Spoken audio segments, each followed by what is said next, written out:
तो hello guys, welcome to algo optimizers. और आज हम लोग देखने वाला question, minimum time to make rope colourful. तो यहाँ पे हमें दिया हुआ है एलिस के पास n बलून्स हैं अरेंज्ड ऑन अ रोप। हमें यहाँ पे दी हुई है जीरो इंडेक्स स्ट्रिंग कलर्स, जो उन सारे बलून्स का कलर्स बताती है। ठीक है। और यहाँ पे हमें इस पूरे अरेंजमेंट को, सारे बलून्स को या इस स्ट्रिंग का यूज़ करके कलरफुल बनाना है। कलरफुल का मतलब ये है कि कोई भी दो एडजेसेंट बलून्स का कलर सेम नहीं होना चाहिए। ठीक है। तो जितने भी एडजेसेंट बलून्स होंगे सेम कलर के, हमें उनमें से कई सारों को रिमूव करना पड़ेगा उसको कलरफुल बनाने के लिए।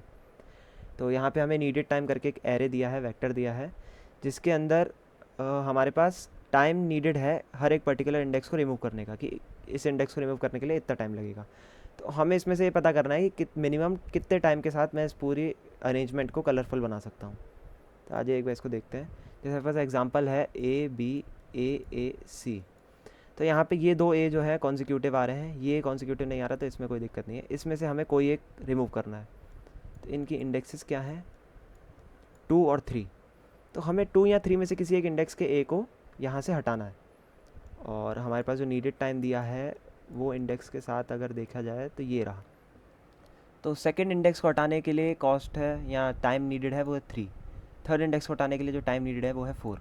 तो हम इसमें से मिनिमम पता करने चले हैं, तो हमारे पास मिनिमम क्या आ रहा है, 3। तो हमने सेकेंड इंडेक्स को 3 टाइम के साथ हटा दिया, तो हमारा आंसर हो गया 3। और हमारी जो ये स्ट्रिंग बन गई वो A B A C बन गई, और ये कलरफुल अरेंजमेंट है सारे बैलून्स का। तो इसको करेंगे कैसे? तो इसको सॉल्व करने के लिए हम लोग कैसे करेंगे, हम लोग हमारे जो एरे है A B A A C, कोई भी एरे दिया हो सकता है, इसके अंदर हम लोग पूरा अपना स्ट्रिंग का पूरा आइट्रेशन चालू करेंगे। ठीक है। हम लोग करंटली जिस भी इंडेक्स पे होंगे, ठीक है, इस इंडेक्स का हम लोग स्टोर करा लेंगे करंट वैल्यू। एक करंट इंटीजर बनाएंगे जिसके अंदर हम लोग अपना स्ट्रिंग का कलर स्टोर करा देंगे। ठीक है। और यहीं पे हम लोग इसकी करंट की इंडेक्स स्टोर करा देंगे कि ये हम लोग अभी जिस पे हैं उसकी इंडेक्स है आई। ठीक है। वो हमने अभी इतना स्टोर करा दिया कि हमारे पास करंट वाले की कलर ये है और करंट वाले का इंडेक्स ये है। अब इसके बाद हम लोग एक वाइल लूप चला देंगे, ये देखते हुए कि जितने भी हमारे ये कलर्स जो हैं स्ट्रिंग के अंदर, वो हमारे करंट वाले एलिमेंट के कलर से जितने भी सेम आ रहे हैं, हम लोग तब तक आई बढ़ाते चले जाएंगे। हम लोग ये जो इंडेक्स है, जैसे हम लोग इस वाले पे पहुँचेंगे, हमने इसका आई स्टोर कराया, करंट कलर स्टोर कराया जो कि था ए। ठीक है। अब जब तक हमको ए मिलता रहेगा, अब जैसे A B A A A A C अगर ऐसा होता, तो ये सारे कॉन्जिक्यूटिव हैं। हम लोग इस वाले पे पहुँचे, इसकी हमने इंडेक्स स्टोर कराई और करंट की वैल्यू स्टोर कराई कलर की जो कि है ए। ठीक है। अब इसको स्टोर कराने के बाद हम लोगों ने देखा कि हमारे पास कब तक सेम कलर आ रहा है। एस का वैल्यू इसकी स्टोर हो जाएगी इसके इस इंटीजर के अंदर। तो हमारे पास कब तक वो सेम एस का वैल्यू आ रही है, जब तक वो सेम आ रही है हम लोगों ने आई प्लस प्लस कराते गए। हमने इधर से चालू किया, आई प्लस कराते हुए ये तो सेम आएगा ही, इसके पास पहुँचे, फिर ये भी सेम है इसके पास पहुँचे, फिर ये भी सेम है इसके पास पहुँचे। अब क्योंकि ये लास्ट वाला सेम था तो ये भी आई प्लस प्लस करवा देगा, तो हम लोग एक आगे के इंडेक्स तक पहुँच जाएंगे जो कि हमें नहीं जाना है। तो हम लोग एक लास्ट में इस वाइल लूप के बाद एक हम लोग एक आई माइनस माइनस और लगा देंगे, जिससे कि हम लोग एक सही इंडेक्स पे पहुँच जाएँ। क्योंकि अगर जैसे मान लो A B C D है, अब अगर मैं यहाँ से चालू करता हूँ तो ये खुद तो अपने बराबर है ही, तो एक वाइल लूप में एक आई का इंक्रीमेंट तो होगा ही होगा। तो हम लोगों को इसको फिक्स करने के लिए एक आई माइनस माइनस बाद में लगाना पड़ेगा। तो ये लगाने के बाद हम लोगों को ये पार्टीशन मिल जाएगा अपने एरे में से, जो कि हमें रिमूव करना है।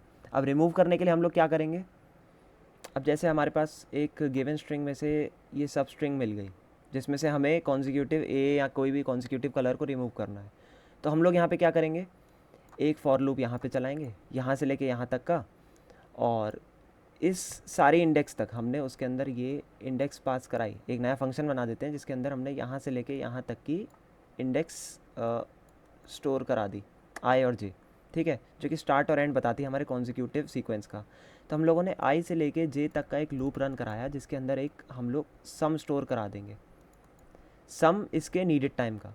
अब जैसे इसका नीडेड टाइम कुछ होता, इसका कुछ और होता, तो जैसे इन सब का जो कॉन्जिक्यूटिव नीडेड टाइम है कॉन्जिक्यूटिव एलिमेंट्स का, वो हमारे पास सम के अंदर स्टोर हो जाएगा। और इसमें से हम लोग एक मैक्सिमम देखेंगे, इसका हम लोग ये मैक्सिमम स्टोर करा देंगे कि इसमें से मैक्सिमम नीडेड टाइम किसका आ रहा है। ये हम लोग क्यों करा रहे हैं, क्योंकि अगर जैसे मान लो नीडेड टाइम इस पूरे सीक्वेंस का होता 1 2 4 0, ठीक है, ये सभी ए को रिमूव करने के हैं, अलग अलग इंडेक्स को रिमूव करने के नीडेड टाइम।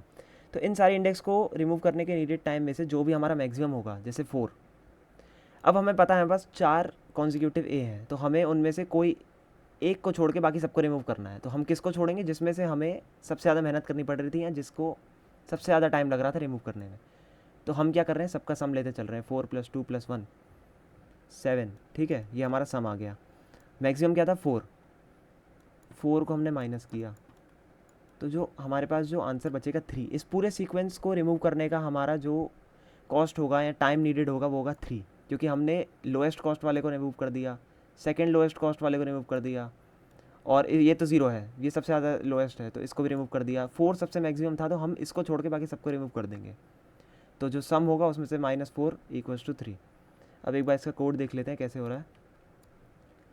तो यहाँ पे हमारे पास जो स्ट्रिंग कलर्स दी थी, नीडेड टाइम दिया था, इसके साथ हम लोगों ने एक आंसर 0 जो हमारा फाइनल आंसर होगा वो बना दिया। एक आइटरेशन चालू किया colors.size तक। करंट के अंदर हम लोगों ने इसका कलर स्टोर कराया जो एस का वैल्यू के साथ स्टोर हो जाएगा। करंट इंडेक्स आए। अब जब तक ये हमारा करंट कलर के बराबर है, कलर्स ऑफ आई, हम i++ करते जाएंगे। फिर एक बार इसको आई इंडेक्स को फिक्स करने के लिए हम i- करेंगे।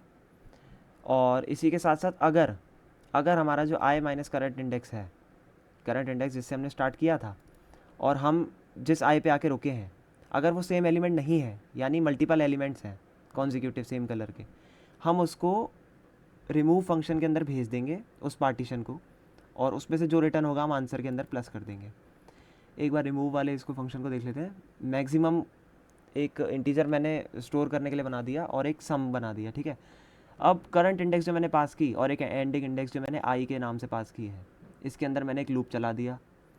सम मैं सबका स्टोर कराता चल रहा हूँ, एक मैक्सिमम एलिमेंट का मैं स्टोर रख रहा हूँ।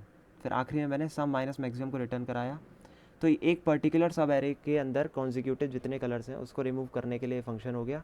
और ऐसे कितने भी कॉन्जिक्यूटिव मेरे पास केस आते रहेंगे सब एरे, उसमें मैं आंसर += करता जाऊँगा।